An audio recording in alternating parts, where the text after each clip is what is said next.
Assalamualaikum warahmatullahi wabarakatuh. Alhamdulillahirabbil alamin. Wassalatu wassalamu ala asrafil anbiya'i wal mursalin nabiyina wa maulana Muhammad sallallahu alaihi wasallam wa ala alihi wa sahbihi ajma'in, amma ba'd. Segala puji bagi Allah, Rabb yang begitu banyak menganugerahkan nikmat kepada kita.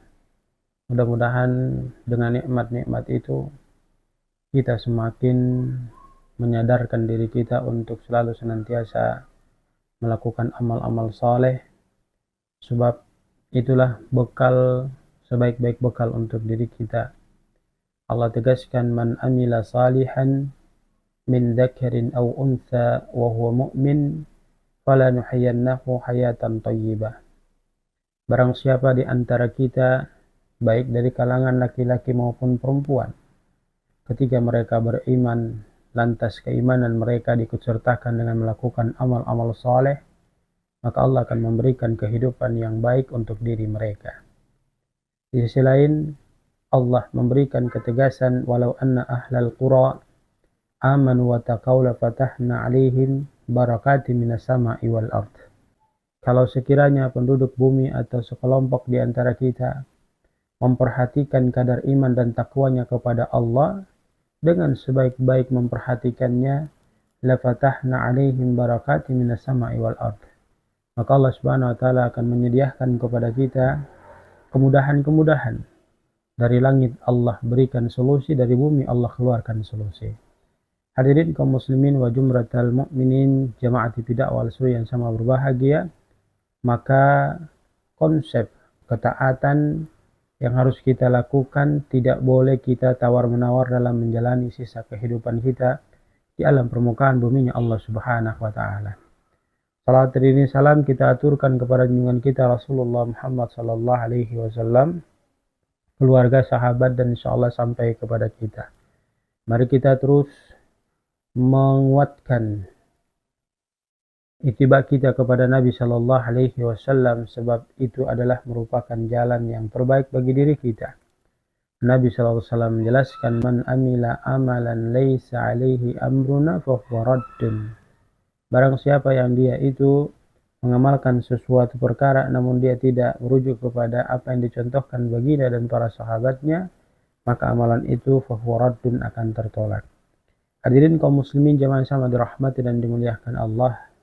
Pada kesempatan yang sangat mulia ini, insyaallah kita akan membahas terkait dengan bagaimana sikap kita ketika kita meninggalkan yang namanya kewajiban kita kepada Allah, yakni melaksanakan sholat. Mungkin bahasa sederhananya dalam agama kita adalah, kalau kita lupa kemudian kita abaikan daripada pelaksanaan ibadah sholat itu, maka hendaknya kita mengqada salat kita.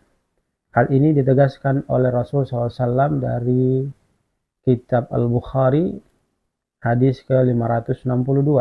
Dijelaskan bahwa an Anas ibnu Malik, dari Anas ibnu Malik, anin Nabi sallallahu alaihi wasallam qal, bahwa beliau menjelaskan dari Nabi sallallahu alaihi wasallam itu bersabda, memberikan penjelasan kepada kita semua sebagai umatnya di akhir zaman ini.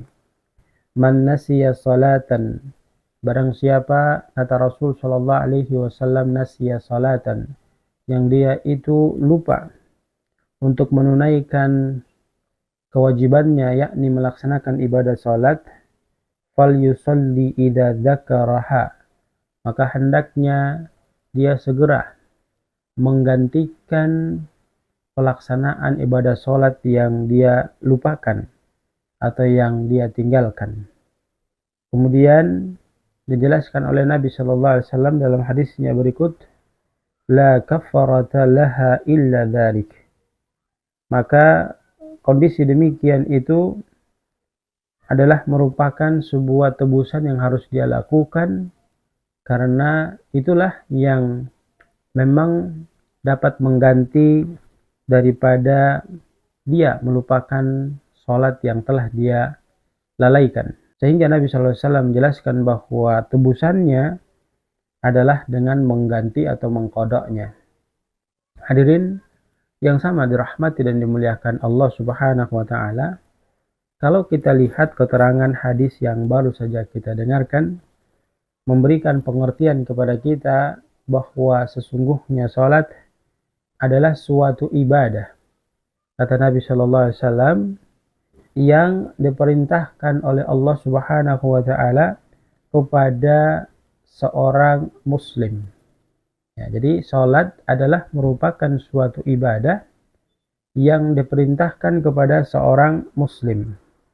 Allah memerintahkan salat kepada Rasul Shallallahu Alaihi Wasallam yang kita ketahui ini terjadi di saat Nabi Shallallahu Alaihi Wasallam melakukan Isra dan Mi'raj. Salat adalah suatu kewajiban yang tidak boleh kita lalaikan dan layaknya sebuah hutang kepada manusia. Salat yang ditinggalkan bagaikan hutang seorang hamba kepada Allah yang seharusnya dilunasi dengan mengqada salat tersebut. Qada salat, hadirin yang sama dirahmati dan dimuliakan Allah, bisa dilakukan kapan saja. Jika Anda lupa atau tertidur di waktu asar dan baru ingat bahwa belum menunaikan ibadah sholat asar, maka di waktu isya pun bisa melaksanakan pelaksanaan sholat asar, mungkin sekaligus sholat maghrib. Maka hendaknya kita semua harus selalu senantiasa mengerjakan ibadah sholat tersebut saat kita mengingatnya, ketika kita benar-benar melupakan ibadah sholat. Meskipun kita berada di waktu yang lain yang kita hendak mau melaksanakan ibadah sholat, ketika kita mengingat bahwa kita telah lupa pada sholat-sholat yang lainnya. Tadi kita sudah kasih gambaran, misalkan kita berada pada posisi sholat asar, kemudian kita lupa mungkin karena tertidur, kelelahan sampai pada isya, maka kita boleh mengqada salat asar itu di waktu isya. Kita boleh mengqada salat asar itu di waktu isya. Dan kalau kita cermati bahwa bangunnya di waktu isya, otomatis maghrib pun terlewati.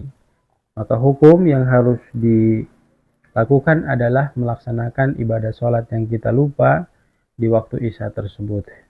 Inilah penjelasan dari Nabi Shallallahu Alaihi Wasallam, dikutip pada Sahih Al-Bukhari hadis ke-562. Jadi kalau bisa ya kita evaluasi sudah sejauh mana, sebanyak apa kita meninggalkan, maka mari kita evaluasi diri kita sudah sebanyak berapa kali kita meninggalkan ibadah sholat oleh karena kelupaan yang ada pada diri kita. Tapi kalau sekiranya dia hanya sekedar melewati begitu saja dengan tanpa undur, maka ini tidak dibenarkan untuk melaksanakan ibadah qada, karena itu disengaja. Yang dimaksud dengan mengqada salat ketika mungkin seseorang sedang melaksanakan operasi yang dia tidak bangun selama beberapa hari karena dibius, kemudian orang yang ketiduran lantas dia bangun melewati waktu ibadah sholat yang dia lupa untuk mau mengerjakan asbab tidurnya. Hadirin kaum muslimin jamaah sama rahmat dan dimuliakan Allah, mudah-mudahan Allah memberikan pemahaman yang baik terhadap kita terkait agama kita, agar kita bisa menjalani kehidupan kita ini dengan mudah sesuai dengan aturan yang dibakukan dalam syariat ajaran agama kita, sehingga melangkahnya kita selalu senantiasa diridhoi dan dirahmati oleh Allah Subhanahu wa taala. Dan kalau langkah kita sudah diridhoi dan dirahmati oleh Allah, maka setiap apa yang kita kerjakan tentunya akan menghasilkan pahala untuk diri kita. Barakallahu fikum, jazakumullah khair. Subhanakallahumma bihamdika nasyhadu an la ilaha illa anta nastaghfiruka wa natubu ilaik. Billahi taufiq wal hidayah. Assalamualaikum warahmatullahi wabarakatuh.